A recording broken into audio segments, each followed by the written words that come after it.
Have you ever wondered why the loudest people are usually the least wise? Why those who truly know tend to silence, while those who understand little rush to assert with unshakable conviction?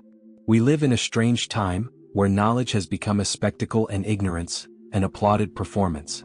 The most unsettling part is that we don't know what we don't know. And precisely because of that, we are dominated by illusions that seem like truths. The human mind hates gaps. And when it can't find answers, it invents them. And the most dangerous part? We believe these inventions fervently. In this video we will explore the journey of real knowledge, the one that begins with pain, passes through doubt, and ends in silence. A path where the ego screams, pride dies, and wisdom is finally born. Living without knowing what you don't know is a cruelly silent paradox. Most of the time, ignorance does not present itself as pain, it disguises itself as comfort. It's like walking through a maze in the dark, not knowing there's light. We only feel the real impact of ignorance when it starts making decisions for us, when we realize that our choices are not born from freedom, but from hidden limitations. The mind, when unaware of its own ignorance, confuses control with safety, when in reality it is being led by automatic beliefs, reinforced by a world that also doesn't know what it doesn't know. This phenomenon is intensified by the way our psyche deals with the unknown. The brain hates gaps. And when there isn't enough information, it fills the voids with assumptions, half-truths, and convictions that seem solid but are merely cognitive patches. It's an evolutionary strategy, better a wrong explanation than none. Thus, we create internal narratives to explain the world, even if these stories are fragile or completely illusory. The risk?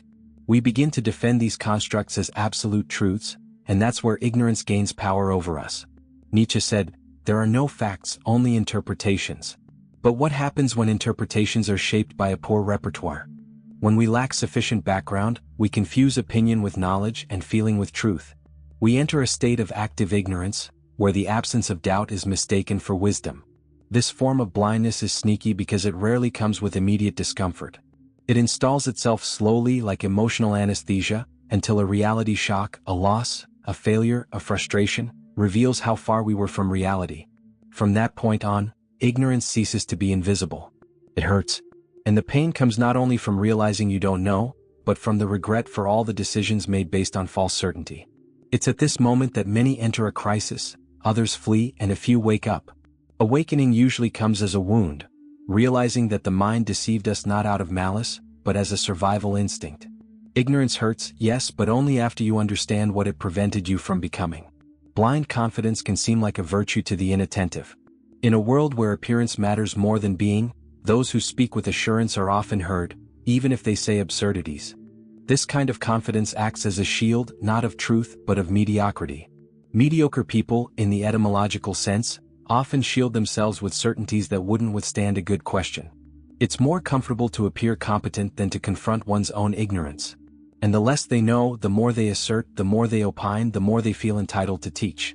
This false confidence operates as armor against the discomfort of doubt. Questioning hurts.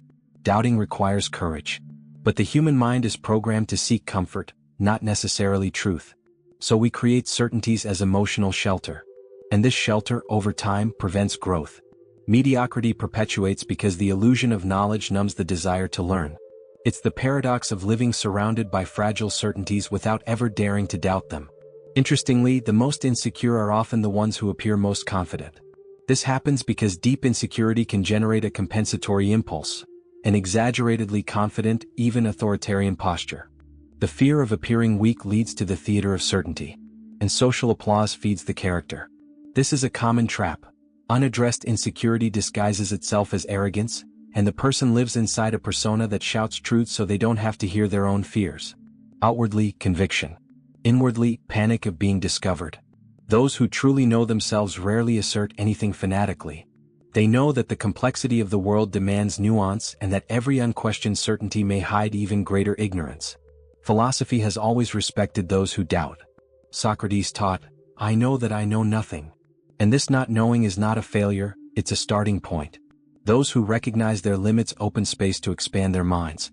Those who are sure they're not ignorant risk living trapped in a cycle where learning becomes unnecessary, and therefore impossible. Few phenomena describe the human mind in a state of illusion as well as the Dunning-Kruger effect. At first glance, it seems like just a cognitive error. People with little skill overestimate their abilities. But behind this distortion lies a primitive defense mechanism. The mind, to survive emotionally, needs to protect itself from the humiliation of not knowing. Thus, it creates an illusion of superiority, not out of malice but out of necessity. Better to believe you know enough than to face the anguish of realizing how lost you are. This illusion serves as a kind of emotional armor. Instead of facing the unknown with humility, the individual convinces themselves they know more than they do. It's what social psychologist David Dunning called double ignorance. You don't know and you don't know that you don't know. This bubble of unfounded confidence keeps the ego intact while blocking the learning process. Paradoxically, the illusion of knowledge can be more comforting than the pain of awareness. It's a comforting lie. In this context, ignorance functions as existential anesthesia. It silences the discomfort of dealing with reality's chaos, life's uncertainty, and the complexity of ideas. It's easier to live in a simplified reality, where everything has an explanation, than to accept the vastness of what is not understood. The ignorant person can often be happier in the short term. But that happiness comes at a price: the loss of depth, authentic connection to truth, and the possibility of real evolution. Living anesthetized is living halfway. And it is precisely this anesthesia that keeps so many in chronic states of intellectual stagnation. By protecting themselves from the pain of not knowing, they also distance themselves from the joy of learning. Ignorance becomes a shield against vulnerability, but also against transformation. As Carl Jung said, what you resist persists, what you accept transforms you. The Dunning-Kruger effect then ceases to be a simple mistake and becomes a mirror. It reveals how far we are willing to go to avoid confronting what we don't know. Few pains are as intense as confronting your own incompetence. I'm not talking about the simple feeling of making a mistake, but the abyss that opens when you realize you don't even know enough to evaluate your mistake. This moment of lucidity hurts because it disarms, dismantles, and exposes. Ignorance, when revealed, not only shows how much you lack knowledge but forces you to admit how much you've been guided by an illusion of competence. It's the kind of pain that doesn't scream but silences. And in that silence, something begins to transform. This internal confrontation rarely happens in public. It arises in intimacy when an experience, a question, or a humiliation forces us to face an unfiltered mirror. And what we see there is unsettling, a limited, confused, fragile self. But it's also in this encounter with limits that the first seed of wisdom is born. Because before growing you must recognize the soil. And this soil is often full of stones, unfounded certainties, pride, intellectual vanity. Only when these stones are removed can learning truly flourish. The internal silence in these moments is not an absence of thought, it's an excess of truth. It's the collapse of the words that once supported an inflated ego. It's when everything you thought you knew loses meaning, and you are left facing a brutal void. A void that, if embraced, can be fertile. But if denied, it becomes cynicism or escape. It's the silent scream of the awakening mind. And no argument can console it. Only time, humility, and the sincere desire to understand. At this stage, the person no longer seeks to win debates. They seek meaning. They don't want to prove they're right. They want to discover where they went wrong. It's a painful path but vital. Because only those who feel this kind of pain have a real chance to change. As Confucius said, real knowledge is to know the extent of one's ignorance. Wisdom, then, is not born from successes but from the deep discomfort of realizing how far one still is from understanding. There's a curious and almost universal phenomenon. The more you study, research, question, the dumber you feel. But this feeling, far from being a sign of failure, is actually the indication that something very valuable has begun to happen, the awakening of intellectual humility. When someone truly begins to learn, the first thing they realize is the magnitude of their own ignorance. It's uncomfortable, yes, but it's also liberating. It's like opening a window and realizing the world is much bigger than your room. Intellectual humility is not submission nor timidity. It is clarity. It's when the mind stops pretending it knows and begins to genuinely seek to understand. This turning point marks the beginning of real wisdom, because all deep knowledge starts with a surrender. The surrender of vanity, the need to be right, the arrogance that so often accompanies superficial knowing. Those who have felt this know, intellectual pride is loud but true knowledge is silent. It doesn't need to prove itself, it simply keeps seeking. And it is precisely this pursuit that leads us to one of the greatest abysses of self-knowledge, the I don't know. At the beginning of the curve of knowledge, everything seems simple. The first discoveries give a sense of mastery. But the further you advance, the more complexity reveals itself. The curve transforms and suddenly the firm ground becomes a precipice. That's where most give up or pretend they know. But the few who remain in this abyss, who accept "I don't know" as a legitimate state of consciousness, find a depth that doesn't exist for those who live at the surface. This feeling of getting dumber as you learn is, in fact, a sign of lucidity. It's the collapse of illusions and the birth of critical consciousness. As Bertrand Russell said, "The trouble with the world is that the stupid are cocksure while the intelligent are full of doubt." To doubt, in this context, is a sign of cognitive maturity. It's admitting that the truth is always larger than any narrative we try to create about it. And this, as uncomfortable as it may seem, is a rare privilege. We live in an era where the speed of opinion surpasses the depth of reflection. It's frightening how many people defend absolute truths without even having read a single book on the subject. False self-confidence has gained a stage, a microphone, and likes. And the shallower the content, the more viral it becomes. That's because for those without a broad repertoire, every oversimplification sounds like wisdom. The impactful phrase became an argument. Certainty became identity. And silence, that noble gesture of doubt, has become a sign of weakness for a generation trained to answer before even thinking. The paradox is cruel: the less you know, the more you assert. And the more you study, the more you realize how dangerous it is to assert without caution.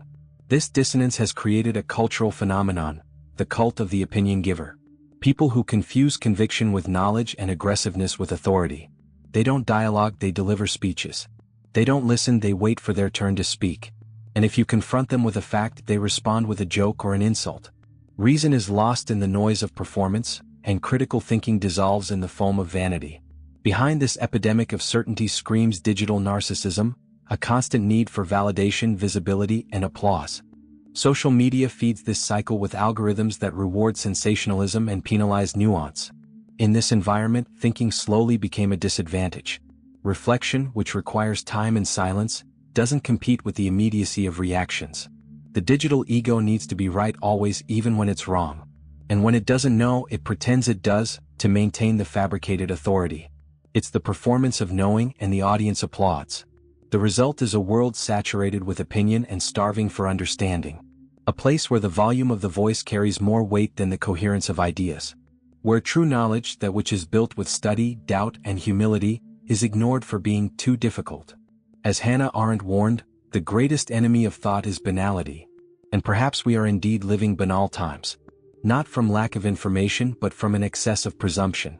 Excess of certainties, contrary to what many think, is not a sign of lucidity, it's a clear indication of deep ignorance. The mind that knows little feels a compulsive need to have an answer for everything. It cannot endure the void, the paradox, the complexity. So it creates quick, absolute, and superficial certainties. It's a way to protect itself from the existential insecurity that comes with doubt. The ignorant mind seeks control, not truth. And in this desire for control, it transforms its opinions into dogmas, and repeats them with unshakable conviction. Meanwhile, those who truly think doubt. Because reflecting is deconstructing, questioning, investigating layers. And the more you advance, the more you realize that every answer opens a new question. Doubt becomes a constant companion, not as weakness, but as a sign of openness. The evolving mind doesn't seek to be right at all costs, it seeks to understand. And understanding demands listening, humility, patience. The deep thinker doesn't live to convince others but to dialogue with the unknown within and outside themselves. It's here that doubt and humility become twin sisters of intellectual maturity. When someone calmly says, "I don't know," they are demonstrating a rare kind of courage, that of not hiding behind ready-made answers. Doubt doesn't paralyze, it propels. It is the engine of the search, the sign that consciousness is alive, alert, moving. Unlike blind certainty, which closes doors, doubt opens paths. And it's in this space of openness that true wisdom begins to germinate. As Voltaire said, "Doubt everything at least once. Even what you believe to be the truth." This phrase is not an invitation to paralyzing skepticism but to intellectual freedom. Because those who do not doubt do not learn. And those who do not learn repeat not just ideas but their own mistakes. The evolving mind recognizes that the world is much vaster than its repertoire. And that doubt, far from being a burden, is the key that opens the doors to genuine thinking. Thinking truly demands a high price, the collapse of the ego. Not the theatrical collapse, but the silent, deep, intimate one, where all the certainties that sustained your identity begin to crumble. Authentic intelligence not only adds, it dismantles. It dismantles beliefs, undoes illusions, confronts internal narratives that once seemed unquestionable. This process is painful because the ego clings to the stories it created about itself. When these stories are confronted by reason, experience, or reflection, the ego screams. But it's in this scream that transformation begins. Growing intellectually and spiritually inevitably passes through the breaking of an old version of oneself. Real intelligence does not tolerate masks. It reveals. And what it reveals is not always beautiful. Sometimes it's pride disguised as self-confidence. Other times, insecurity behind arrogance. But the mature mind doesn't flee from this, it faces it. It knows that discomfort is part of the process. That true growth only occurs when there's an internal shift, leaving the comfortable position of one who believes they know to the unknown territory of one who accepts to relearn. This journey, by the way, demands a symbolic death, the death of the know-it-all that inhabits us. That internal character who always has an answer, who needs to win discussions, who lives to maintain an image of intellectual superiority. This character must die so that something truer can be born. And this death, symbolic as it is felt like mourning. Because we're not just leaving ideas behind, we're leaving versions of ourselves. And no one goes through this unscathed. But there's a hidden beauty in this pain. It frees you. When the know-it-all dies, someone more curious, lighter, more real is born. Someone who no longer needs to prove anything, just live the process of learning and unlearning. As Simone Weil said, intelligence is the light in the heart of pain. And it's at this point that we stop seeking applause to seek meaning. Intelligence, when accepted with humility, doesn't make us seem better, it makes us more human. There's a type of freedom that is only born when the ego finally loses the microphone. When it stops narrating every thought with the intention to impress. When the urgency to seem intelligent, relevant, or admirable dissolves into the silence of one who simply observes. The mind that truly knows no longer needs to show off, it is content to understand. And it's in this silence, this detachment from performance, that a rare peace arises. The peace of no longer needing to convince anyone to feel worthy. When the ego stops leading, speech loses its anxiety. Discourse stops being a stage. And knowledge becomes sharing, not dispute. Truth communicates with simplicity without embellishments. Because wisdom doesn't shout, it invites. It doesn't point out the other's error to shine, it embraces error as part of the journey. And that is transformative. Because those who have walked enough know, every step toward true knowledge requires leaving a bit of the ego behind. Wisdom, at this point, reveals itself in the absence of the need for validation. The wise don't seek an audience. They don't shape their speech to please, nor do they remain silent to avoid conflict. They simply don't move by applause. Their commitment is with internal coherence, with the truth they discovered within themselves and now express without haste. This absence of intellectual vanity is not feigned humility, it is the result of real emptying, of a path where truth matters more than recognition. As Lao Tzu said, "He who knows does not speak. He who speaks does not know." The phrase is provocative, but it points to something essential.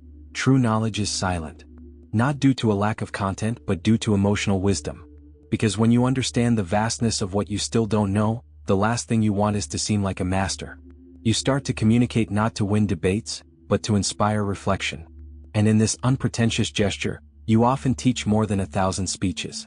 True intelligence doesn't make a fuss. It observes, questions, and often remains silent. Because it understands that the value of an idea doesn't lie in the volume with which it is spoken, but in the depth it carries. The wise mind doesn't rush to respond, it listens, digests, reflects. It doesn't hurry to be right. Because it already understands that being right, when not shared with empathy, turns into imposition. And imposing, for those who have walked enough, is always a sign of poorly disguised vanity. This silent intelligence is rare because the world rewards noise. Those who shout louder get attention. Those who opine faster gain visibility. But wisdom doesn't bow to this logic. It refuses the immediacy of ready answers. It prefers the interval between the question and the answer, that space where fertile doubt lives.